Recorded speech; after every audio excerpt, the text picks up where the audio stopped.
Okay, now I think this time I won't have left the echo dial turned all the way up. I didn't realize it came out of the box that way. My fault for not checking. Alright, I am back with The Birth of a Magical Unicorn. And tonight I'm going to hit Chapter 2, A Princess of a Princess. It's only 2,035 words in length, so just under half the length of the first chapter. Alright, so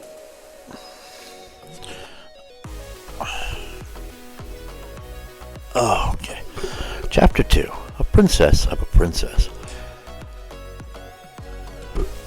The little lost soul drifted through the space between, heading toward the light in the ephemeral distance. As she grew closer, she saw a beautiful creature, a majestic horse with a flowing mane, horn, and wings. As she approached, the creature called out to her. I feel like there is some punctuation missing in that sentence. Anyway, come, my little soul. I have called you out of time and the natural order, as I do not deem it fit you pass from the mortal realm at this time. You have a destiny, and it is your place to follow it. Okay, now my natural assumption here is that we're looking at Faust, but I could be wrong, of course. The soul shared her thoughts. Does that mean I will get to go back with my sister? Will I get to see her again? She asked hopefully. In the fullness of time, I do believe it will be so, but not at your beginning. You will have a new beginning now, a new purpose and path to fulfill your destiny. Come, dear soul, and be seated in your new home, answered the creature. She led her through the realm of dreams and into the realm of possibilities. There she brought her to a distraught mare who pined for a foal of her own.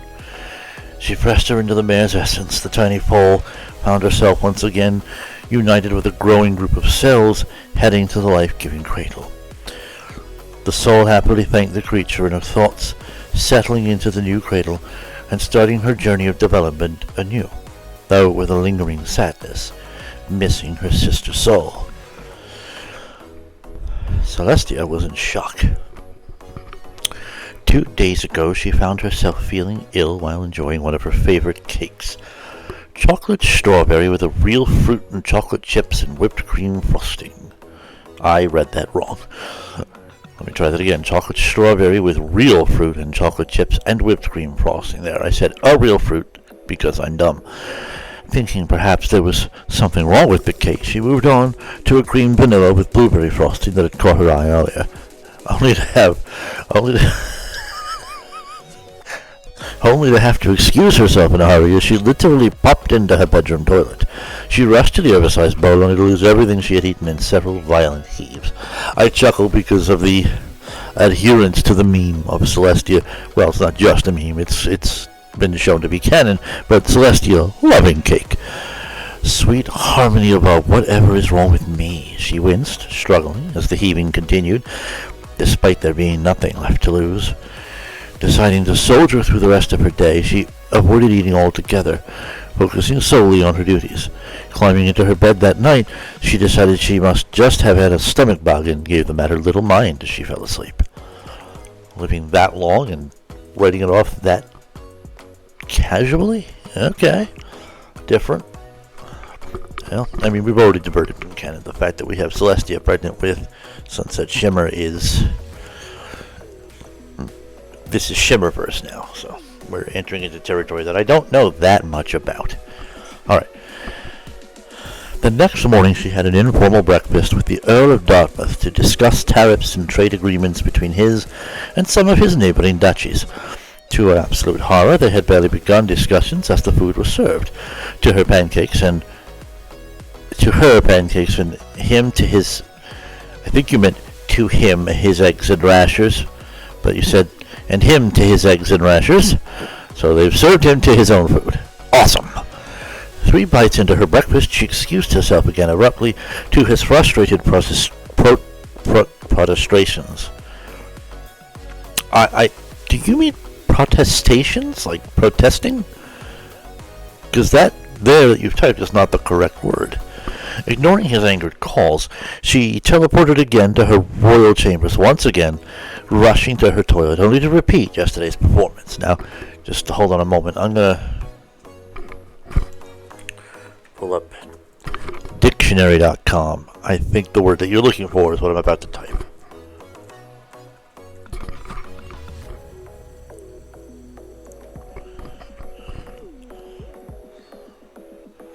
The act of protesting or affirming. That makes no sense. Those are counterpoints, but okay. A solemn or earnest declaration or affirmation. So there. Alright. This is not just a stomach bug. She groaned, waiting for the heaving to subside. Once it did, she stood, crossing over to her bath to wash off any signs of infirmity. That was no stomach bug, she groaned to herself as she finished cleaning. Resolving to schedule an appointment with the royal physician in the afternoon. Clean, she returned to the Earl, listening to his complaints as he gingerly nursed her unsweetened tea. Did you mean to have her say that twice in pretty rapid succession? Well, it seems one out loud and one groaned to herself, but I mean, that makes sense, though. It makes sense. Alright. Following her last morning meeting, she skipped her private lunch and headed over to the offices of the royal physician. Entering the office with a knock, she sat down in front of her physician's desk. Princess, well, this is a surprise. To what do I owe this pleasure? He smiled, looking up from his paperwork. The plate on his desk read Dr. Curry, royal physician.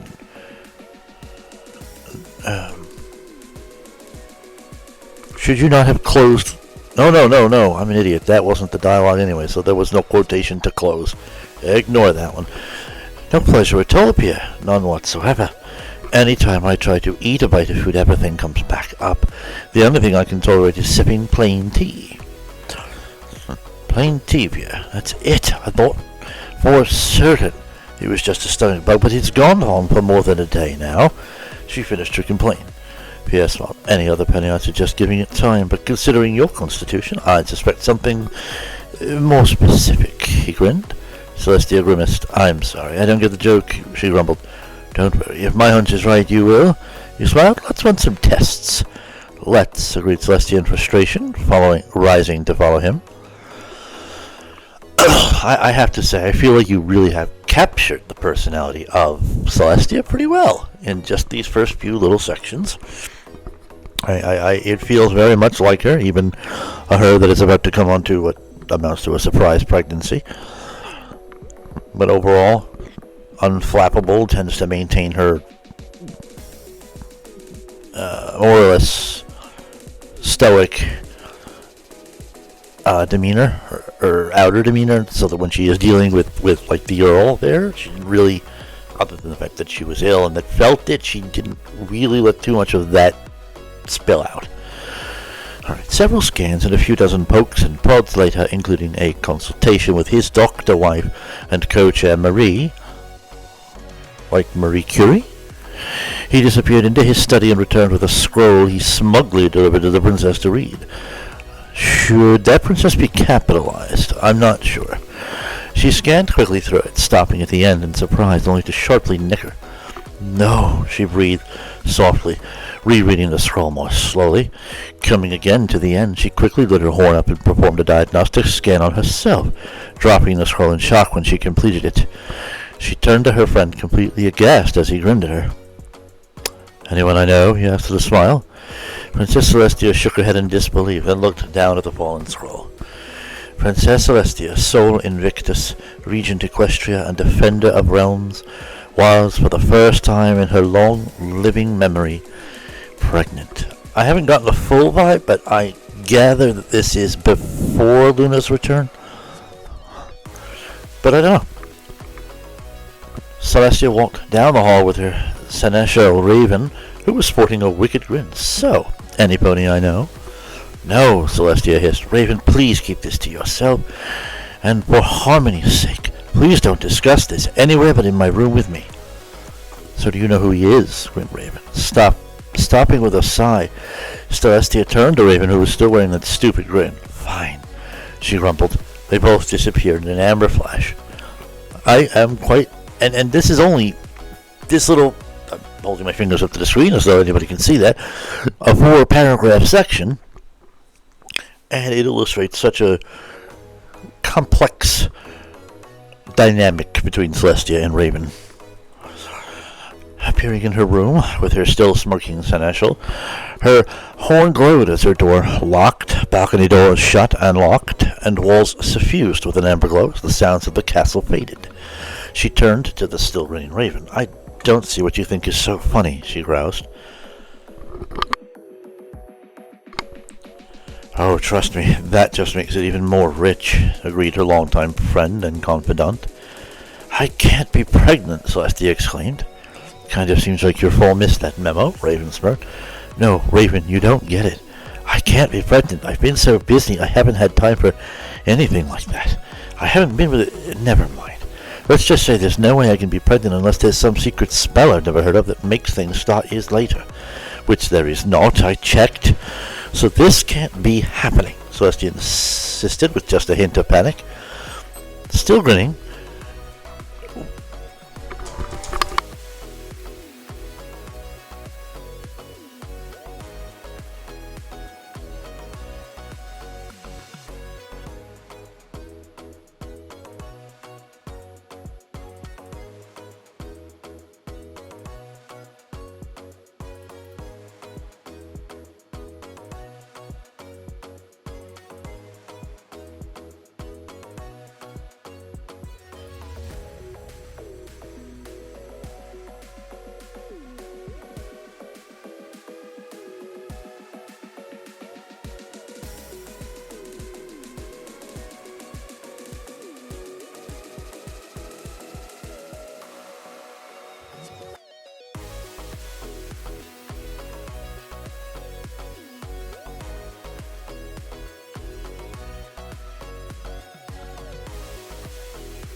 Still grinning, Raven bent over and addressed her friend's abdomen.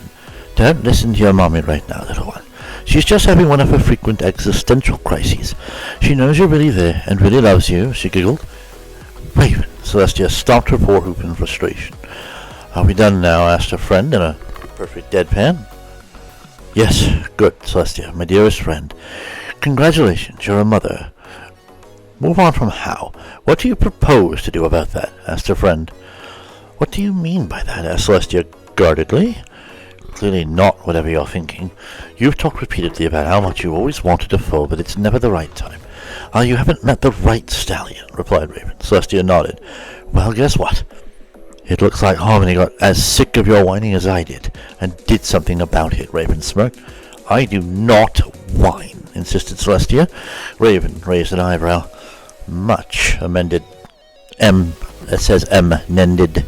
Just so you know, that does not say amended, it says amended. Celestia with a wince.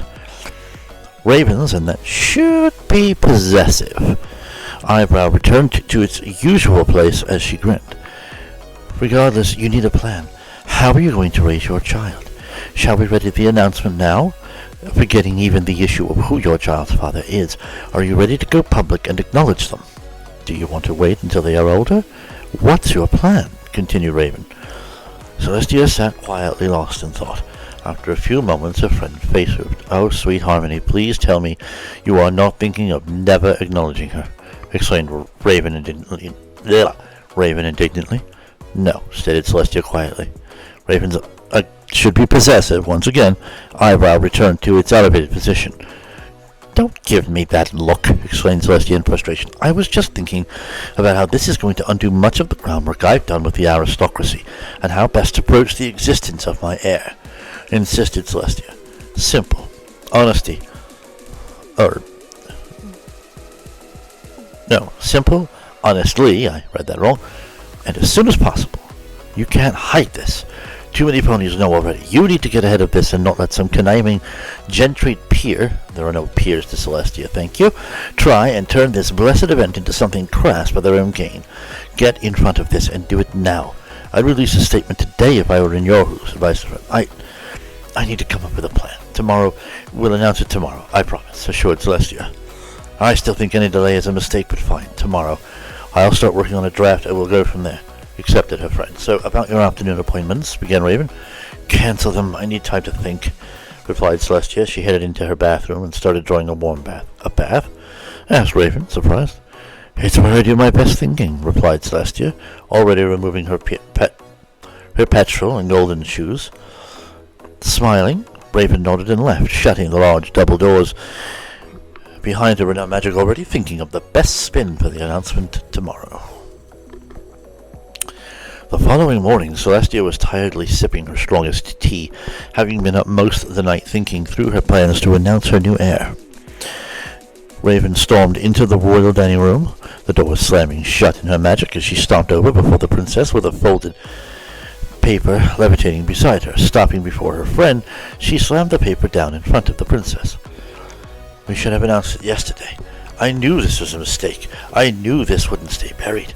Now we have to get ahead of this, she stormed, glaring at her friend as she pointed at the paper. Celestia blearily glanced over at the paper, then did a double take, her eyes widening on seeing the picture and headlines. Scooping the paper up in her magic, she examined the picture in more detail, then read the story, becoming more alert and angry with each passing moment. There, plastered on the front page of the Canterlot blog, was the blaring headline, Holy Celestia Claims Virgin Birth. Astonishing.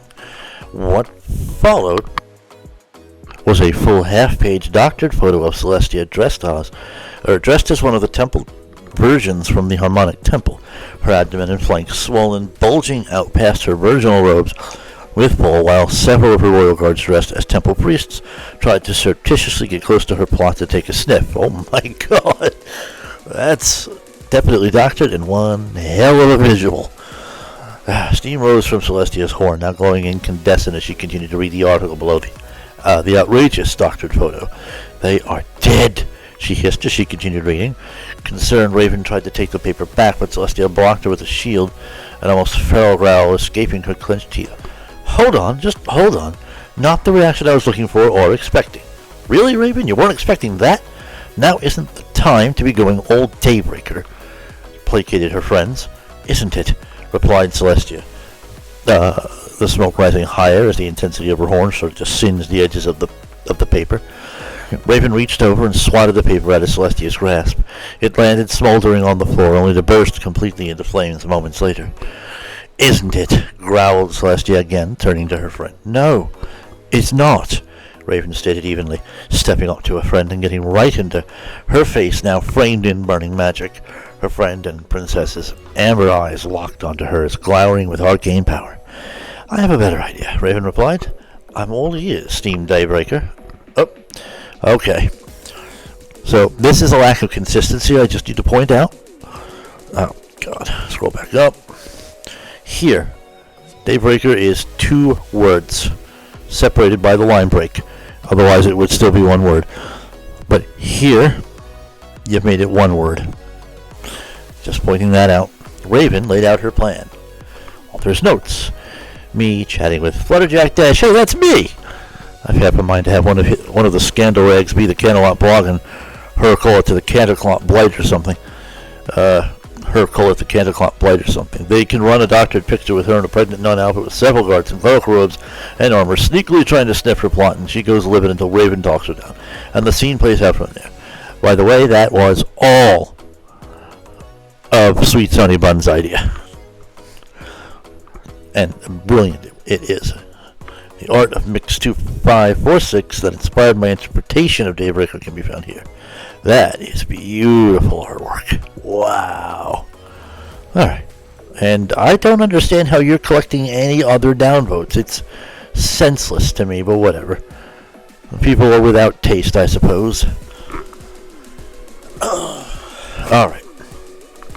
This has been a fun little reading. These are brief chapters. They don't take much to get through. Alright, now for just a little commentary, I suppose. I feel like Raven heckling Celestia at the beginning there might have been part of the reason that Celestia was not so quick to go and get out ahead of it. I mean, I'm pretty sure Celestia wasn't really of the mind to do that. She's not the most open pony in the MLP universe, but it still, it illustrates a dynamic, and it really illustrates another very important point, that Raven can get away with that. And she can talk to Celestia in this way, heckle and tease her, and then this really does demonstrate just how close they are and how permissive that relationship between them actually is. And it's well shown, not told, shown. And I love any kind of writing that's show and not tell. So, very well done.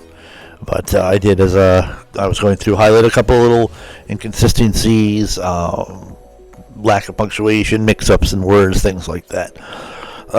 But overall, very good stuff, very enjoyable read. I do like brief chapters. I know, I read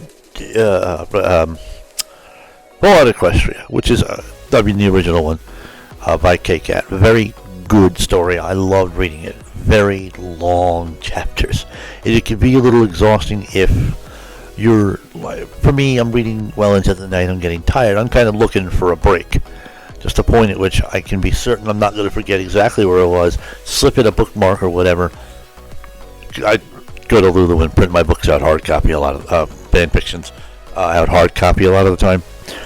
And this is no exception to, Fallout Equestria is no exception to that. So anyway, looking for a break, there's not always one to be found in the really lengthy written chapter. It's even broken down into sections. That would make it very easy for me to be like, all right, I stopped at this section and I will start here next time I pick this up.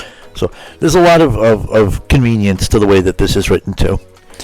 But that's really not all that it has going for it, since it's just a really good story. And I look forward to seeing how we delve more into Sunset Shimmer on Equestria's side, coming into her own, and whether she will follow a similar path to the canon Sunset Shimmer, and why. I don't think it was, well, it was sort of, it was like Power Greedy in the canon, and I don't know if it'll be the same. The soul here seems so pure, it'd be hard to find that believable now. But anyway, this has been a really good read. I very much enjoyed this. I look forward to Chapter 3. I may even start that tonight. Signing off.